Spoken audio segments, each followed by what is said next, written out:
ሰላም ሰላም ተማሪዎች እንደምን አላችሁ? ይህ የአስረኛ ክፍል የአማርኛ ቋንቋ ትምህርት ነው። ትምህርቱን የማቀርብላችሁ ተስፋዬ ነኝ። እንዴት ናችሁ ተማሪዎች? ምዕራፍ 3 ድምፅ ወምስል 2 ተማሪዎች የዛሬውን ክፍለ ጊዜ ወይም ደግሞ ምዕራፍ 3 ድምፅ ወምስል 2ን ከማየታችን በፊት በምዕራፍ 2 ድምፅ ወምስል 1 ላይ ምን እንደተማር ታስታውሳላችሁ? መልካም። እንግዲህ ባለፈው ክፍለ ጊዜ ማለት ነው በድምፅ ወምስል 1 ላይ የተለያዩ ርዕሰ ጉዳዮችን የዳሰስንበት ነው። የመጀመሪያው እንግዲህ ንባብ ነው ያየነው። ስለ ወጋየሁ ንጋቱ ትረካ አዳምጣችኋል፣ ቁም ነገርም አግኝታችሁበታል የሚል እምነት አለኝ። ሁለተኛው ደግሞ ስለ ጣይቱ ብጡል የሚዳስስ ንባብ ነው።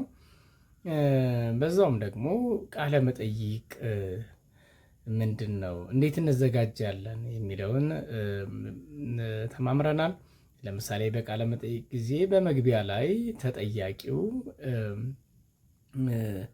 መመስገን እንዳለበት፣ በመጀመሪያ ደረጃ ጠያቂና ተጠያቂ ወይም ደግሞ ቃለ መጠይቅ አድራጊው ተጠያቂውን ፊት ለፊት አስቀምጦ የገጽ ለገጽ ውይይት የሚያደርጉበት ሀሳብ የሚለዋወጡበት ስልት እንደሆነ ተማምረናል። በቃለ መጠይቅ ጊዜ ማመስገን አለብን፣ መረጃዎችን ማሰባሰብ፣ የወዳጅነት ስሜት መፍጠር፣ ነገሮችን እንደ አስፈላጊነቱ መቀየር የሚሉ የዝግጅት ክፍሎችን አይተናል። በመጨረሻም ስንጨርስ ማመስገን እንዳለብን አይተናል። ጣይቱ ብጡል ደግሞ የሚለው ምንባብ አንብበን የመረዳት ጥያቄዎችን መልሰናል። ሌላው ደግሞ የቃላትን ትርጉም በሚገባ ተረድተናል። እንግዲህ ቃላት የራሳቸው የሆነ ትርጉም አላቸው። አንዳንድ ጊዜ ቃላቱን ልናውቀው እንችላለን፣ ግን ተርጉሙት ወይም ደግሞ ቃል በቃል ምን ማለት ነው ብንባል ብዙዎቻችን ትንሽ ግራ ልንጋባ እንችላለን። እንጠቀምበታለን፣ ግን ይሄ ማለት እንዲህ ማለት ነው ብለን መጻፍ አለብን ማለት ነው። መልካም ተማሪዎች፣ ይህንን ካስታወሳችሁ ጥሩ ሁኔታ ላይ ናችሁ። በዛሬው ክፍለ ጊዜያችን ደግሞ በምዕራፍ 3 በድምፅ ወምስል 2 ላይ ማለት ነው የንባብ ስልቶችን የምንመለከት ይሆናል። ሌሎች ንዑስ ርዕሶችም አሉን። የመጀመሪያው የንባብ ስልቶች። ለመሆኑ የንባብ ስልት ምንድን ነው? አንድ አንባቢ ጽሑፍን ሲያነብ ካለው ዓላማ ተነስቶ የሚከተሉትን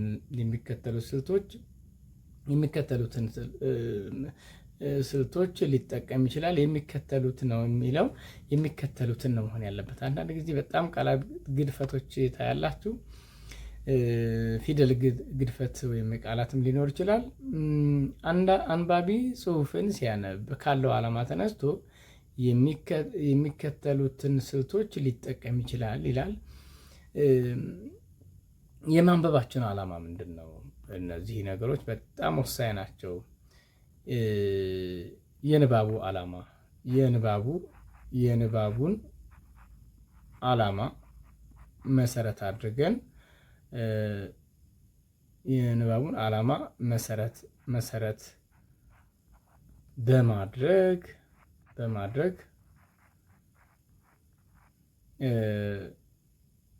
የሚከተሉትን ስልቶች እናያለን ይላል። የመጀመሪያው አንደኛ የሚባለው በፊደል እንወክለውና የአሰሳ ንባብ ነው። የአሰሳ ንባብ እንግሊዝኛው ላይ ስካኒንግ፣ ስኪሚንግ የምንላቸው ናቸው በእንግሊዝኛ አጠራራቸው። አሁን ወደዛ እንሄድም። የአሰሳ ንባብ ለመሆኑ የአሰሳ ንባብ ምንድን ነው? አንድ ጽሑፍ ልቦለድ ሊሆን ይችላል፣ ወይም ትምህርታዊ ነገር ሊሆን ይችላል፣ ከዛም ባሻገር ሊሆን ይችላል። ያን ጽሑፍ ለምንድን ነው የምናነበው? ለመዝናናት ነው የምናነበው? ለማጥናት ነው? ወይስ ደግሞ ሀሳቡን ለሌላ ሰው ለማካፈል? ምንድን ነው ዓላማችን? ይህን መሰረት አድርገን ነው እንግዲህ የምንከፍላቸው። የአሰሳ ንባብ ይህ የንባብ ስልት ከአንድ ጽሑፍ ውስጥ የምንፈልገውን አንኳር ሀሳብ በፍጥነት አንብቦ ለማግኘት ይጠቅማል። በአሰሳ ስናነብ መስመር በመስመር ማንበብ አይጠበቅብንም። ምክንያቱም ከአንድ ጽሑፍ ውስጥ አንድ ተፈላጊ መረጃ ነጥሎ ለማውጣትና ለይቶ ለመረዳት በፍጥነት የሚከናወን የንባብ ስልት ስለሆነ ነው። ስለዚህ መስመር በመስመር አይነበብም። መገለጫው ምንድን ነው? መስመር በመስመር አይነበብም። መስመር በመስመር አይነበብም። ተፈላጊ መረጃን ተፈላጊ ምንድን ነው? መረጃ ነጥሎ ማውጣት ነው ዓላማው። ነጥሎ ማውጣት ነው ዓላማው። ስለዚህ የሚከናወነው በፍጥነት ነው። በፍጥነት ይከናወናል። ይሄ መገለጫው ነው። ለምሳሌ ባለፈው ክፍለ ጊዜ ጣይቱ የሚለውን አይተናል። መቼ ተወለዱ የሚለውን ብቻ ብንፈልግ በዚህ ዓመተ ምህረት ተወለዱ የሚል ነው የምናየው ማለት ነው። መስመር በመስመር አናነብ፣ እሷን ብቻ ነው የምንወስደው። ስለዚህ እንዲህ እያደረግን ነው የምንፈልገው። እያንዳንዱ ነገር ዓመተ ምህረት ከሆነ ወይም የሰው ስም ከሆነ እሱን ብቻ ነጥለን ነው የምናወጣው። ስለዚህ በፍጥነት ይከናወናል ማለት ነው። ለምሳሌ ንባቡ 5 ደቂቃ የሚፈጅ ቢሆን እኛ 1 ደቂቃ ባለሞላ መረጃውን ልንፈልግ እንችላለን። ሌላው አሁን እዚሁ ጋር ላሳያችሁ የንባብ ስልቶች ምን ይላል? እንደዚህ አድርገን የሚከተሉትን ስልቶች ይላል። አሁን ስልቶቹ ባጫጭሩ ነው አይደል የተጻፉት? እዚህ ጋር አለ፣ ይሄው እዚህ ጋር ገባ ብሎ ነው የተጻፈው ርዕሶቹ። ስለዚህ በ3 ይከፈላሉ፣ በ4 ይከፈላሉ የሚለውን ነገር በፍጥነት ይሄንን ማየት እንችላለን። በፍጥነት ሰፊ ንባብ ይሄ አያችሁት? ስለዚህ ምን ስልቶች አሁን 4ቱንም በአንድ ጊዜ ትዘረዝራላችሁ። የምትፈልጉት ይሄን ብቻ ነው፣ ቁጥሩን ብቻ ነው የምትፈልጉት። ስንት ናቸው ዘርዝሩ ብትባሉ፣ ለምሳሌ እናንተ የአሰሳ ንባብ ምንድን ነው የሚለውን አትጠየቁም ልትባሉ ትችላላችሁ። ስለዚህ 4 ናቸው ማለት ነው። ምን ናቸው? የአሰሳ ንባብ፣ የገረፍታ ንባብ፣ ጥልቅ ንባብ፣ ሰፊ ንባብ ናቸው ብለን ባጭሩ እንገልጻቸዋለን። የሆነ ሆኖ የመጀመሪያው ምንድን ነው? አሰሳ ንባብ በጣም በፍጥነት ነው። ላይ እንምጣ። እዚህ ጋር ብለን እንቀጥል።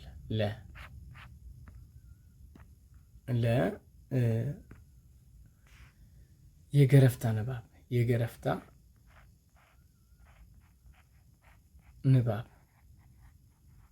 እንግዲህ የገረፍታ ንባብ ከስሙ እንደምንረዳው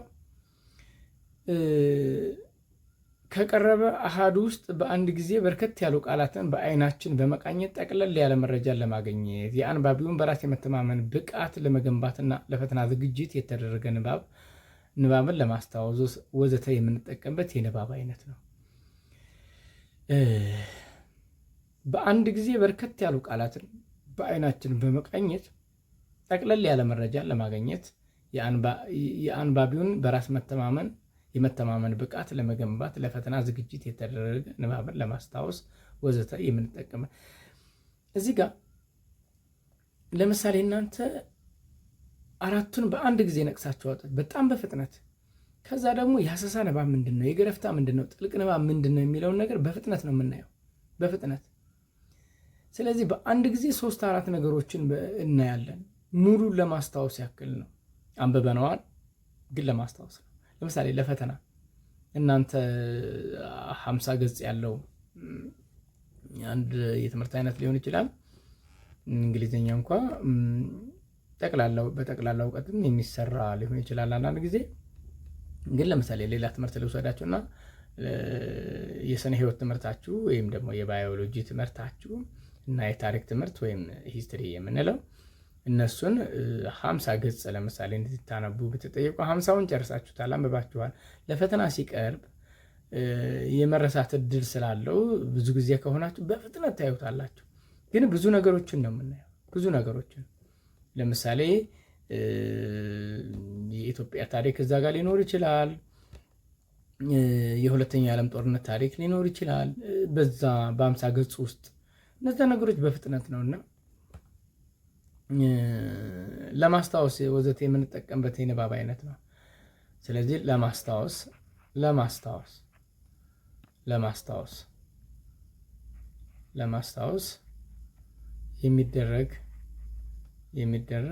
የሚደረግ ንባብ ነው። በራስ መተማመን ያሳድጋል። በጣም ወሳኝ ነው። እነዚህን ካየን በቀጣይ ያለው ደግሞ ጥልቅ ንባብ ነው። ይሄ ትንሽ ከሌሎቹ ከስሙ እንደምትረዱት ጥልቅ ንባብ ምንድን ነው የሚለውን እናያለን። በጽሁፍ ከቀረበ አሃድ ውስጥ እያንዳንዱን ዝርዝር ነገር በጥልቅ በመፈተሽ የሚነበብበትና ከፍጥነት ይልቅ ጥልቀት ላይ የሚያተኩር ስለሆነም ጥልቀት ያላቸው ጽሁፎችን ለማንበብ፣ የምርምር ጽሁፎችን ለመመርመር እና ለመተንተን፣ የፈተና ጥያቄዎችን ለመመለስ እና ለመሳሰሉት ይረዳል። ስለዚህ ጥልቅ ንባብ እንደ ስሙ ጥልቅ ነው። ለምሳሌ ሶስተኛ እዚህ ጋር ሐመሩ ውሃ የሚለውን እንጻፍና ጥልቅ ንባብ ነው። ጥልቅ ንባብ ከፍጥነት ይልቅ በምንድን ነው? ከፍጥነት ይልቅ በዝግታ ይነበባል።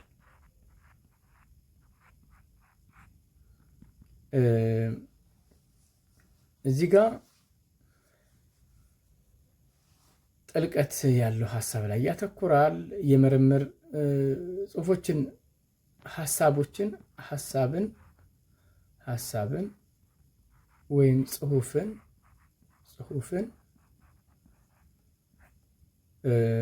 ለመመርመር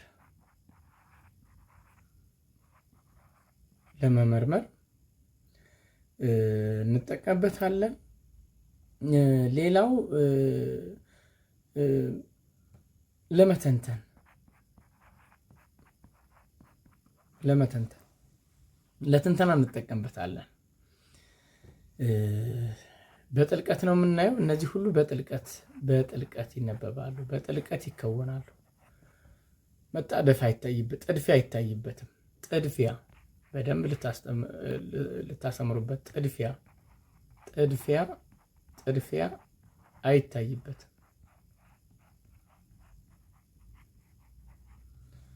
ዓላማውም ቀስ ብሎ ነገሮችን መመርመር ስለሆነ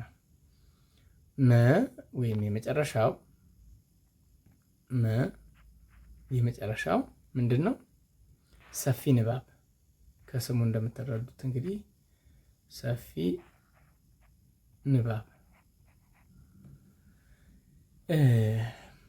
ንባብ ጥልቀት ሰተን የምናነባቸውን ጽሁፎች ረጅም ጊዜ ሰተን እንድናነብ የሚያግዘን ሲሆን እንደ ልብ ወለድ ያሉ ሰፊ ንባብ ያላቸው ጽሁፎችን የሚነበቡበት ነው።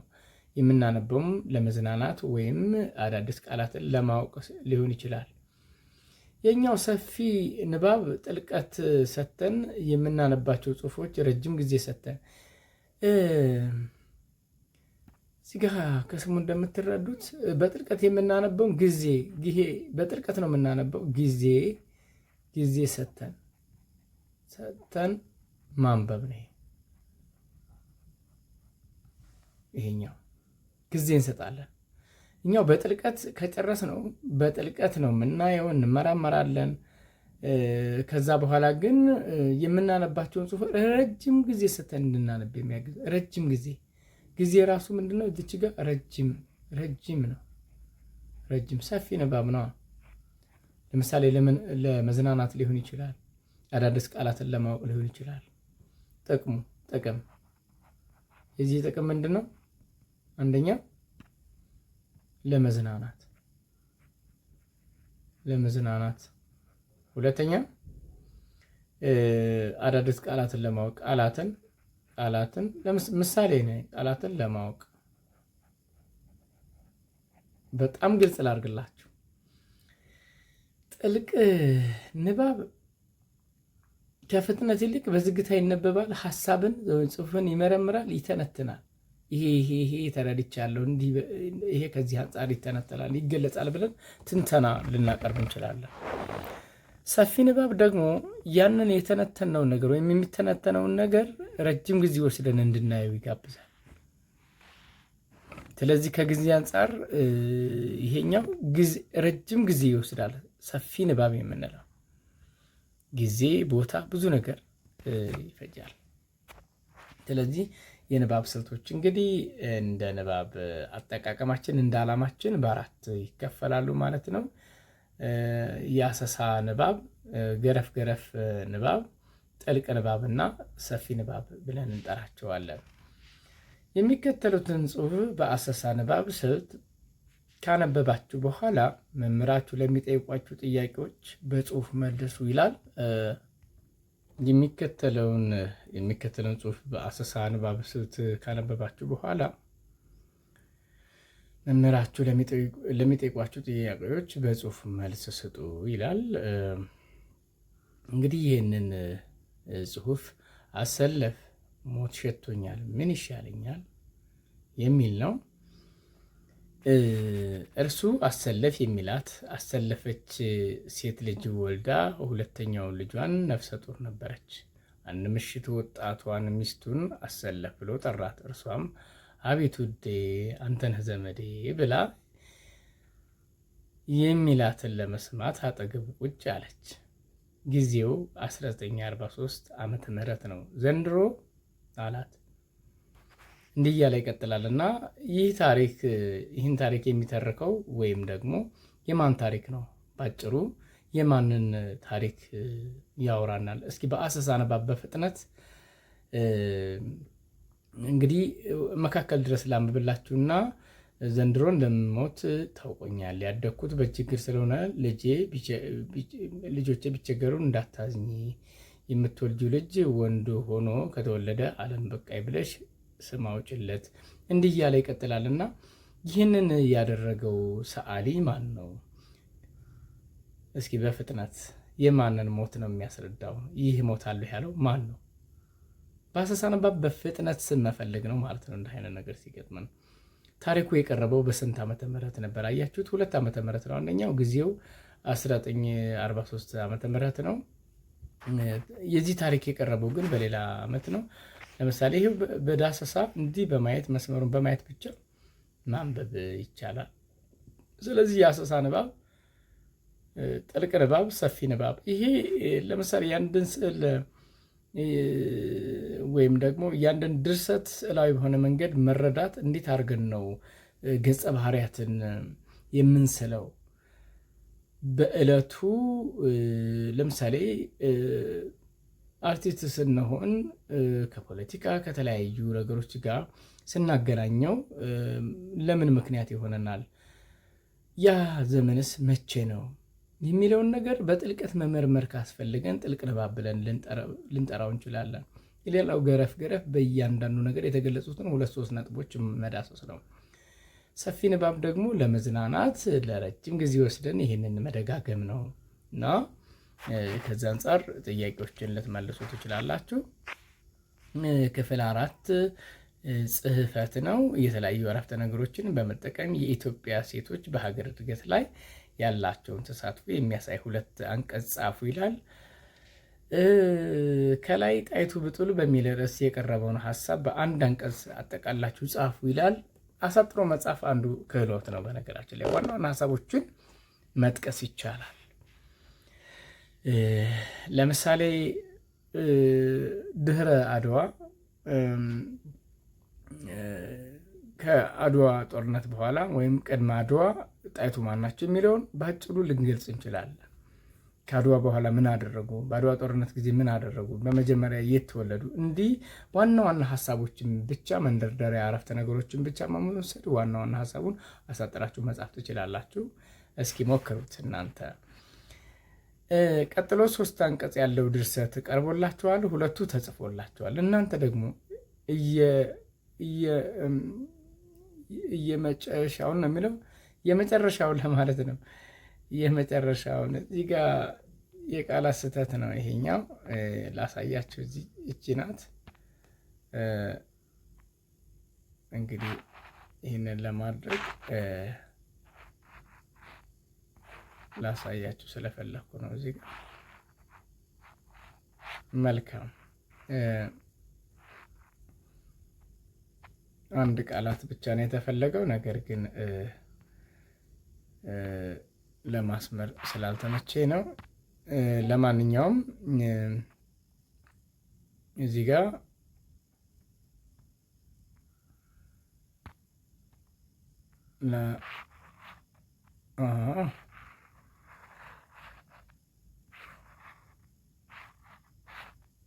የመጨረሻውን የሚለው መጨረሻውን ለማለት ነው።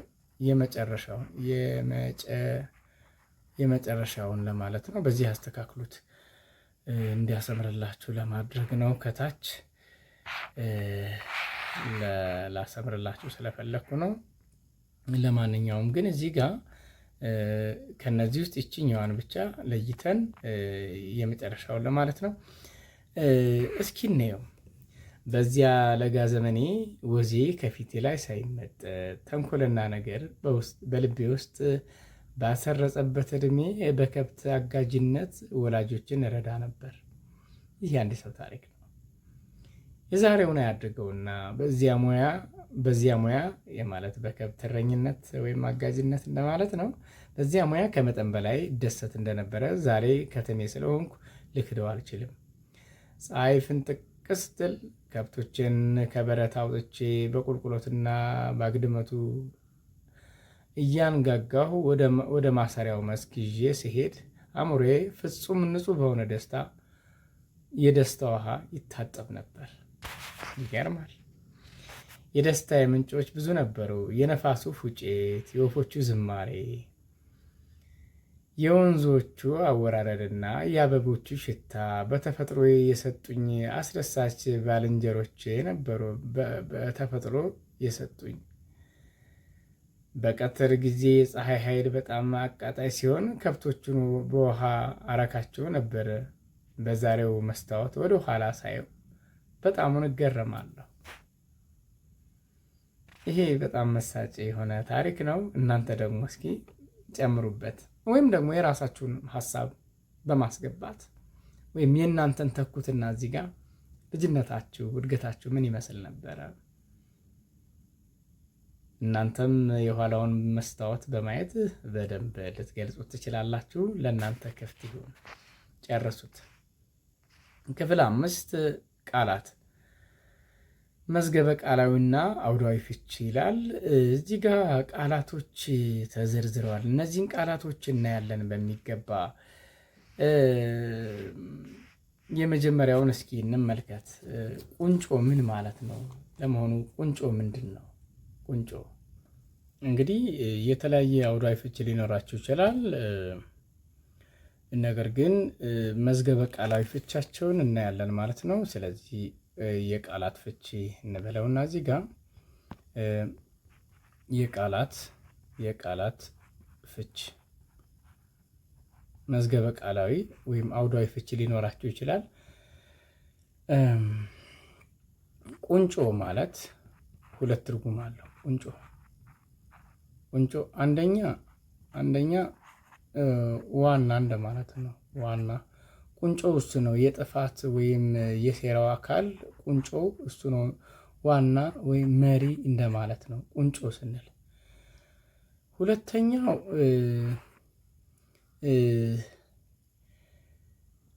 እዚህ ጋር ፀጉራችን ላይ መጨረሻ እዚህ ጋር ይሄው እንደምታዩት እዚች አካባቢ እቺ ትንሽዬ አስቀርተን ሌላውን ልንላጨው እንችላለን፣ ልንስተካከለው እንችላለን። ያማል ሌላውን መላጣ ማድረግ ነው።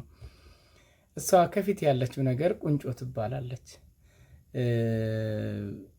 ትንሽዬ ፀጉር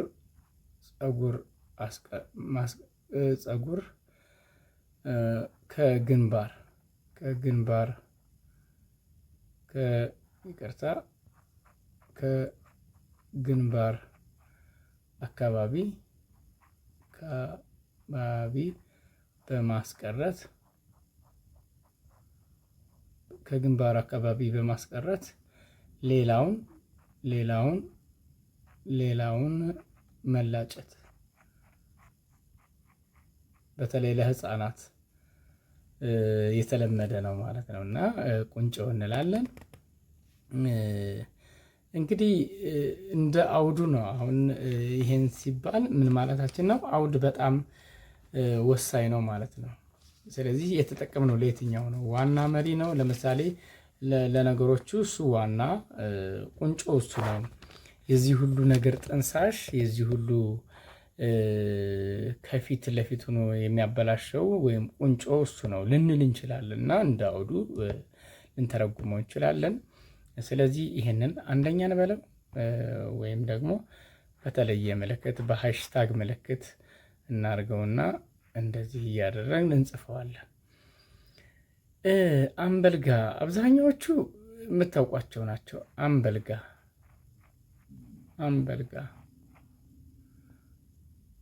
አምበልጋ ትርጉሙ ምንድን ነው? አምበልጋ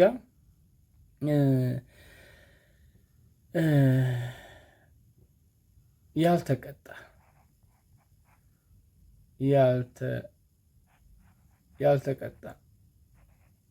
ይቅርታ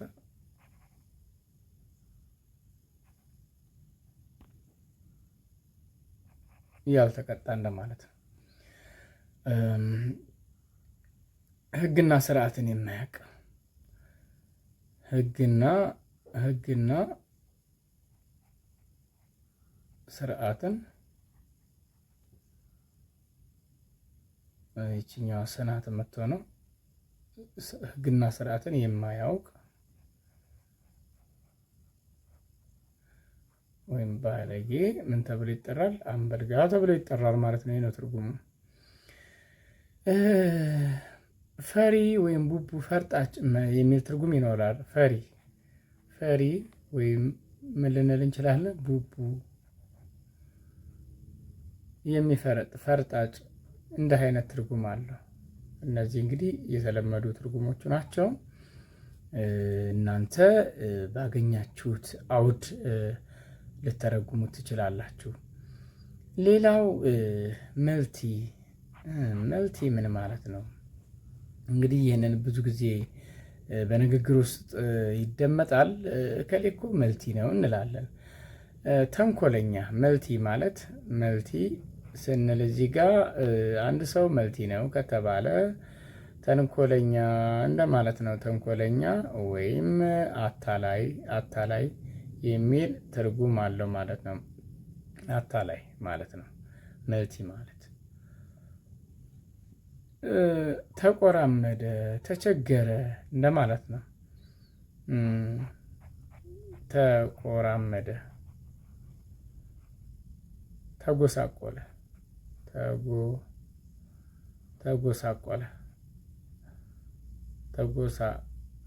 ተጎሳቆለ፣ ተቸገረ እንደማለት ነው። ስለዚህ ተቆራመደ ስንል ምን ማለታችን ነው? ተጎሳቆለ፣ ተቸገረ እንደማለት ነው። ዳረጎት ምንድን ነው? ዳረጎት ችን እናያለን። ዳረጎት ይሄ ጋር የሚመሳሰል ሌላ ቃል እንግዲህ ማስታወቂያ ላይ ሰምታችሁ ሊሆን ይችላል። ዳረጎት ማለት ስጦታ ወይም በተጨማሪ ማለት ነው። በተጨማሪ የሚሰጥ ስጦታ ነው። በተጨማሪ ስጦታ ወይም ዳረጎት እንለዋለን። ብዙ ጊዜ የተለመደው በቤተ መንግስት ነው። በቤተ መንግስት የሚጠበቅ ነው። በቤተ መንግስት ማለት ነው። ይህ እንግዲህ የዳረጎት ትርጉም ነው። ሌላው ቀልጣፋ መቼስ የምታውቁት ነው። ይህንን እናንተ ይሁት። ደለዘ ምን ማለት ነው? ደለዘ ስንል ምንድነው ትርጉሙ? ደለዘ ደራርቦ ጻፈ እንደማለት ነው። ደራርቦ ደራርቦ ደራርቦ ጻፈ እንደማለት ነው። ያ ማለት በቃ ግልጽ ያልሆነ ወይም የተጨማለቀ ቀለሙ እንትን ያለ ድብዝዝ ያለ እንደማለት ነው። ስለዚህ ምን ተብሎ ሊጠራ ይችላል? ደለዘ እንላለን። ደራርቦ ጻፈ፣ ግልጽ ያልሆነ ግልጽ ያልሆነ ግልጽ ያልሆነ ግልጽ ያልሆነ እንደዚህ ነው።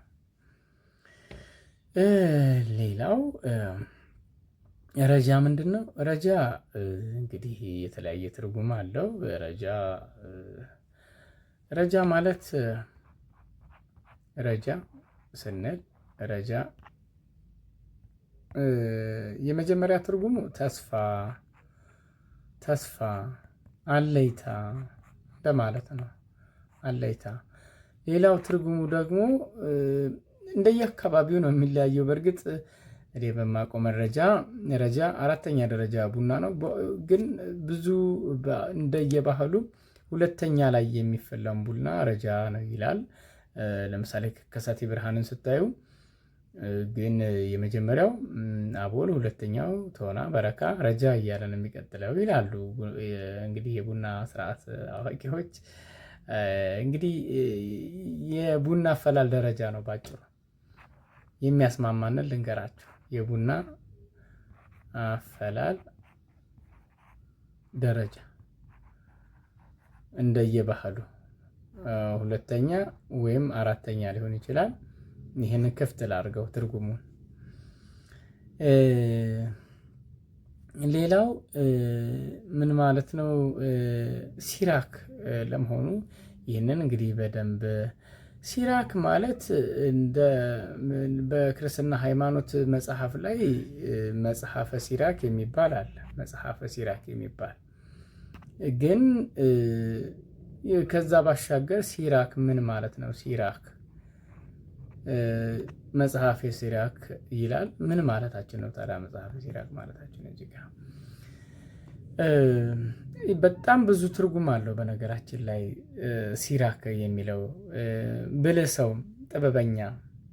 የመጀመሪያው ብልህ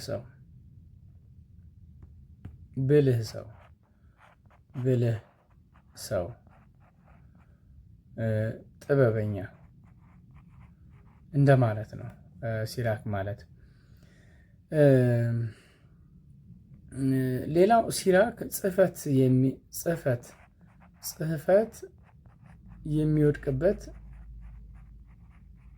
የሚወድቅበት መስመር ሲራክ ተብሎ ይጠራል። መስመር። ሌላው መጽሐፍ ቅዱስ ላይ ያለ መጽሐፈ ሲራክ የመጽሐፍ ክፍል ነው።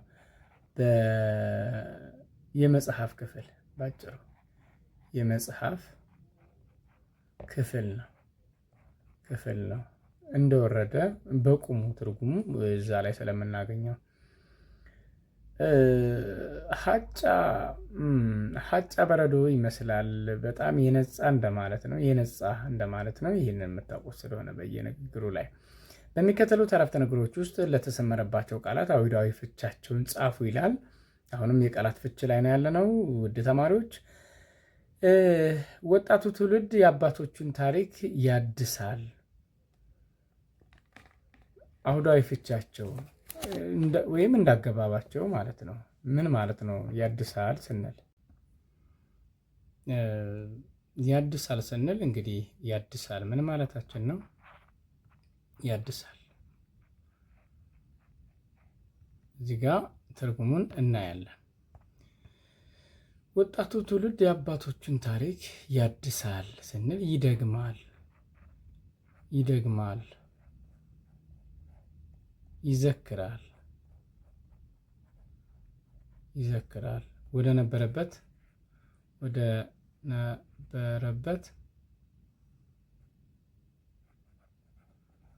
ክብር ይመልሳል እንደማለት ነው። ያድሳል ስንል ይሄ ትርጉሙ ነው። ሰራተኛው በሰማው ነገር አምሮ ተረበሸ፣ ደነገጠ ሊሆን ይችላል። እዚህ ጋር ደነገጠ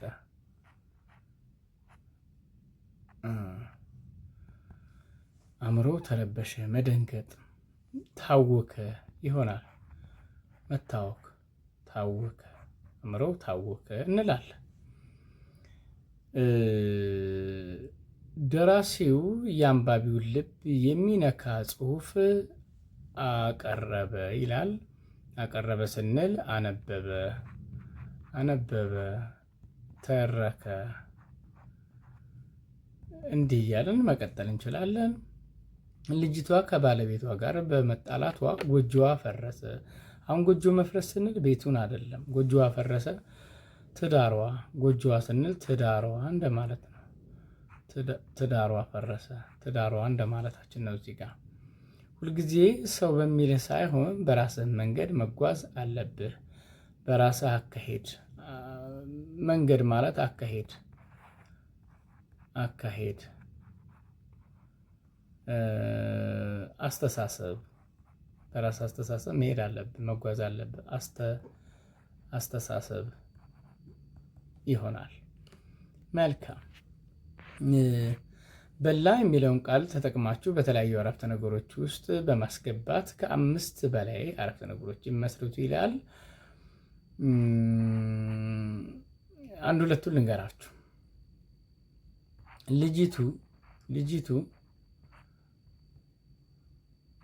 በላ ስለሆነች ሁሉም ሰው ይጠላታል።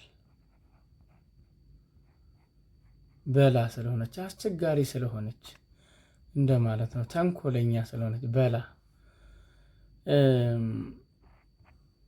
ሌላው ጓደኛዬ አባቴ ምሳውን በላ። አባቴ ምግብ በላ ልንል እንችላለን።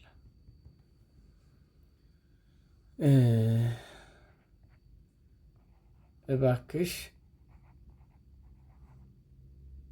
በላ እንዳታመጭብን፣ በላ እንዳታመጭብን፣ እንዳታመጭብን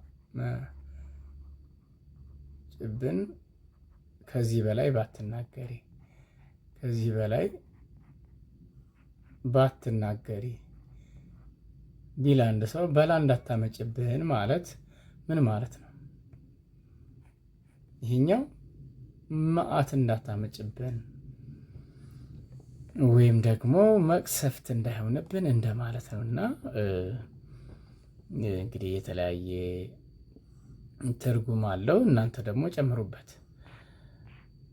የመጨረሻው የትምህርታችን ክፍል የሚሆነው አረፍተ ነገር አይነቶች ናቸው። እንግዲህ አረፍተ ነገር አይነቶች የአረፍተ ነገር ዜጋ የአረፍተ ነገር አይነቶች ምን ምን ናቸው? አረፍተ ነገር በውስጣቸው በሚይዙት ግስ አንጻር ነጠላና ውስብስብ አረፍተ ነገር ተብለው በሁለት እንደሚከፈሉ ባለፈው ክፍል ተምራችኋል ይላል። ከሚይዙት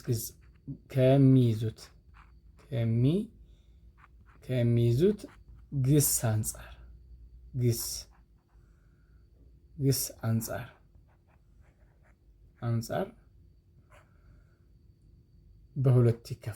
በሁለት ይከፈላሉ።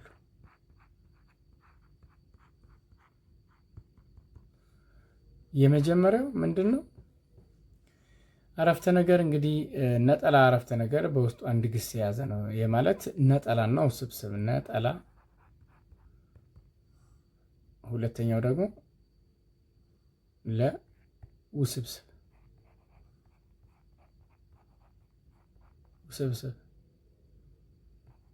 አረፍተ ነገር። ነጠላ አረፍተ ነገር እና ውስብስብ አረፍተ ነገር በሁለት እንከፍላቸዋለን ማለት ነው። ነጠላ አረፍተ ነገር በውስጡ አንድ ግስ ነው። አረንጓዴ ሜዳ መንፈስን ያድሳል። ውስብስብ አረፍተ ነገር እንግዲህ ሁለት ግሶችን ይዛል። አረንጓዴ ሜዳ ምንን ያድሳል? መንፈስን ያድሳል። አንድ ባለቤት ነው ያለው፣ አንድ ደግሞ ምንድን ነው ያለው? ግስ ነው ያለው። መንፈስ ምን ያደርጋል? ያድሳል። አንድ ግስ። ስለዚህ ነጠላ አረፍተ ነገር ምን ያክል ግስ አለው ማለት ነው? አንድ ግስ አለው። አንድ ግስ አለው ማለት ነው። ሁለተኛው ውስብስብ አረፍተ ነገር ደግሞ በውስጡ ሁለትና ከዚያ በላይ ግሶችን ይይዛል። ሁለትና ከዚያ በላይ ግሶችን ይይዛል። መልካም። ይሄ እንግዲህ የሁለቱ ልዩነት ነው። ስለዚህ የሚይዙት ግስ ልጁ፣ ሌላ አንድ ምሳሌ እንጨምር እዚህ ጋር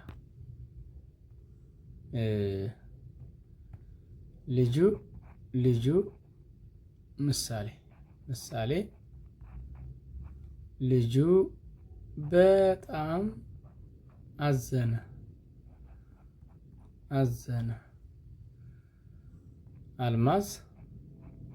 አልማዝ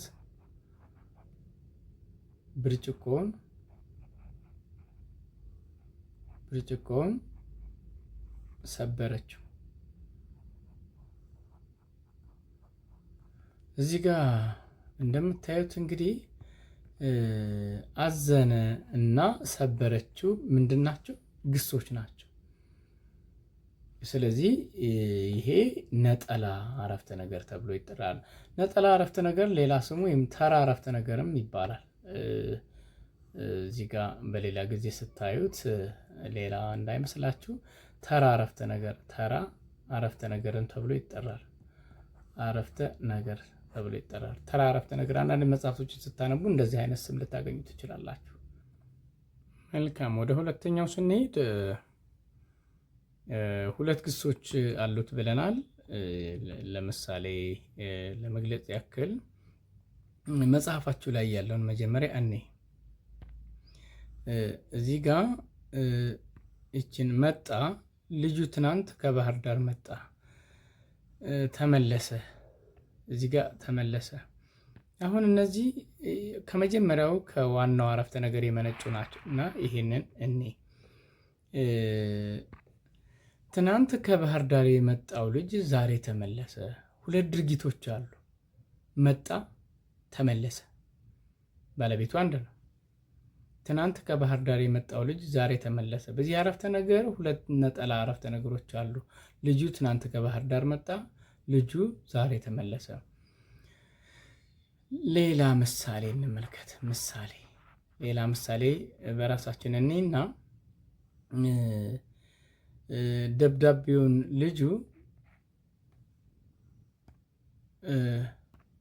እዚህ ጋር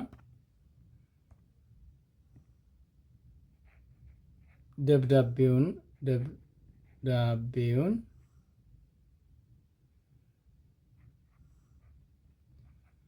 ልጁ እዚህ ጋር ይቅርታ፣ ልጁ መጀመሪያ ላይ አድርጉት። ልጁ ደብዳቤውን የጻፈበት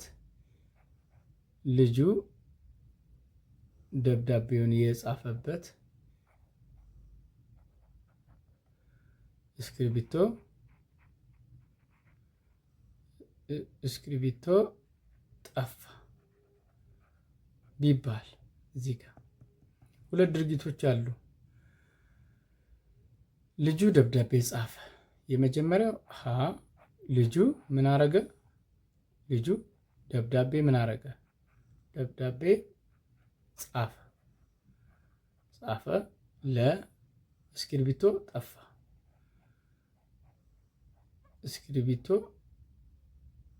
እስክሪብቶ ጠፋ።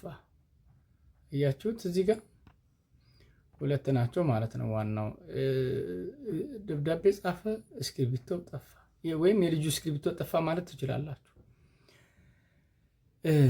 ስለዚህ መጠፋና ጻፈ ሁለት ድርጊቶች ናቸው። ስለዚህ ምንድነው? ይሄ ውስብስብ አረፍተ ነገር ነው ማለት ነው። እንግዲህ እነዚህ ነገሮች እናንተ እያስፋፋችሁ ድርጊቶችን በማየት አንድ ግስ ከሆነ አንድ ግስ፣ ሁለት ከሆነ ደግሞ ሁለት ነው በማለት ከዛ በኋላ ስማቸው አንድ ከሆነ ነጠላ ወይም ተራ አረፍተ ነገር፣ ሁለት እና ከዛ በላይ ከሆኑ ደግሞ ውስብስብ ብለን እንጠራቸዋለን። መልካም። የሚከተሉት አረፍተ ነገሮች ነጠላ አረፍተ ነገር እና ውስብስብ አረፍተ ነገር እያላችሁ መልሱ ይላል። ቋንቋ በመልመድ እንጂ በመወለድ አይገኝም። ማሰሪያ አንቀጹ አንድ ነው፣ አይገኝም የሚል ነው። ቋንቋ በመልመድ እንጂ በመወለድ አይገኝም። አንድ ነገር አይገኝም፣ ማሰሪያ አንቀጹ አንድ ነው። ስለዚህ ምንድነው? ነጠላ አረፍተ ነገር ነው። ችግር ሲመጣ ድንገት ከተፍ ይላል እንጂ ነጋሪት አይጎስምም። ችግር ሲመጣ እዚህ ጋር ሲመጣ ይችን ይዋት ድንገት ከተፍ ይላል። ችግር ሲመጣ ድንገት ከተፍ ይላል እንጂ ነጋሪት አይጎስምም። ምን አያደርግም? አይጎስምም። እያችሁ ችግር ሲመጣ ድንገት ከተፍ ይላል። ምን ይላል? ከተፍ ይላል። አይጎስምም። ስለዚህ እነዚህን ግሶች ይዋቸው። ውስብስብ ነው። ኢትዮጵያውያን ኩሩና ጨዋ ህዝቦች ናቸው ነው ማሰሪያ አንቀጹ ናቸው።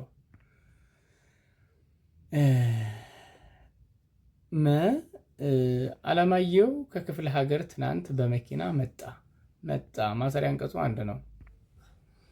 በዓለም ላይ ጥቂት ሰነፎች ቢኖሩም አብዛኛውን ግን ዓላማቸውን አይስቱም። እዚህ ጋር ይኖራሉ ቢኖሩም በዓለም ላይ ጥቂት ሰነፎች ይኖራሉ። አንድ አብዛኛዎቹ ግን ዓላማቸውን አይስቱም። ስለዚህ ሁለተኛው ነው ማለት ነው። ስለዚህ ውስብስብ አረፍተ ነገር ብለን እንጠራዋለን። በሚከተሉት ውስብስብ አረፍተ ነገሮች ውስጥ የሚገኙ ነጠላ አረፍተ ነገሮችን በምሳሌው መሰረት ለይታችሁ አውጡ ይላል።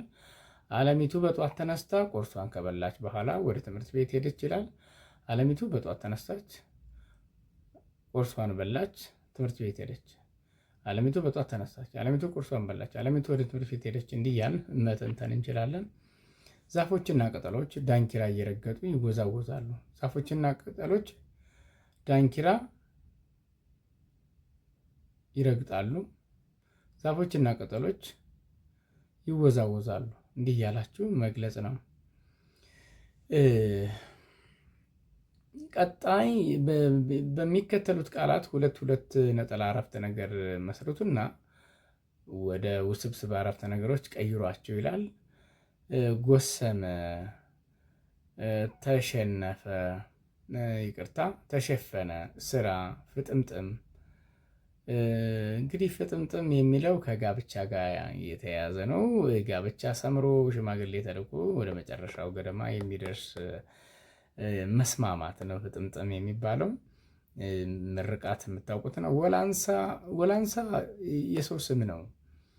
ሁለት አይነት ትርጉም አለው። በእርግጥ የተያያዘ ነው። ወላንሳ የማይጎረብጥ የሚለሰልስ ደስ የሚል ምንጣፍ እንደማለት ነው። ለሰው ሲሆን ደግሞ ለሰው የማይጎረብጥ ክፉ ያልሆነ ደግ የሆነ ሰው ወላንሳ ይባላል። የሰው እንደዛ የሆነ ሰው ወላንሳ ይባላል እና የሰው ስም የሆነበት ምክንያትም ለዛ ነው። እንግዲህ ደግሞ እንደየ አካባቢ የተለያየ ትርጉም ይኖረዋል። መልካም ተማሪዎች፣ በዛሬው ክፍለ ጊዜያችን ማለት በዚህ በሶስተኛው ምዕራፋችን በሁለተኛው ድምፅ ወምስል በርካታ ነገሮችን አየን። እንደው ምዕራፉን ለማጠቃለል ያክል እዚህ ጋር እናንተ ታነቡታላችሁ። ሀሳብን እንዴት ማውጣት እንዳለብን አይተናል። የምንባብ አይነቶችን አየን። ዛሬ እንግዲህ እዚህ ጋር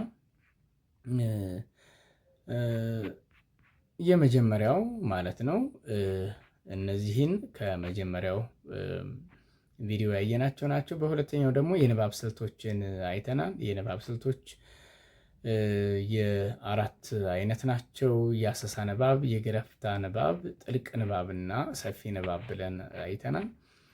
በቀጣይ ደግሞ በጽህፈት ውስጥ መዝገበ ቃላዊ ፍቺን በቃላት አምድ ማለት ነው መዝገበ ቃላዊ ፍቺን አይተናል። ሲራ፣ ከረጀ፣ ሀጫ የሚሉትን የአረፍተ ነገር አይነቶች ደግሞ ከግስ ብዛት አንጻር ውስብስብና ነጠላ እንደሚባሉ አየን። እናንተ ደግሞ የበለጠ በማንበብ ልታሰፏቸው ትችላላችሁ።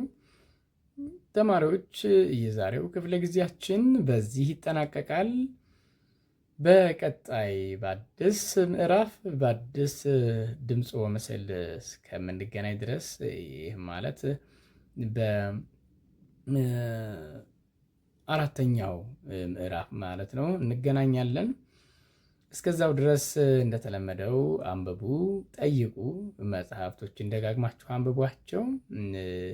የጋራ በማድረግ ደግሞ ለውይይት በማቅረብ እርስ በርሳችሁ ተረዳዱ። መምህራን፣ በአካባቢያችሁ ያለ ሰው ጠይቁ። ሁሌም አንብብን አታቋርጡ።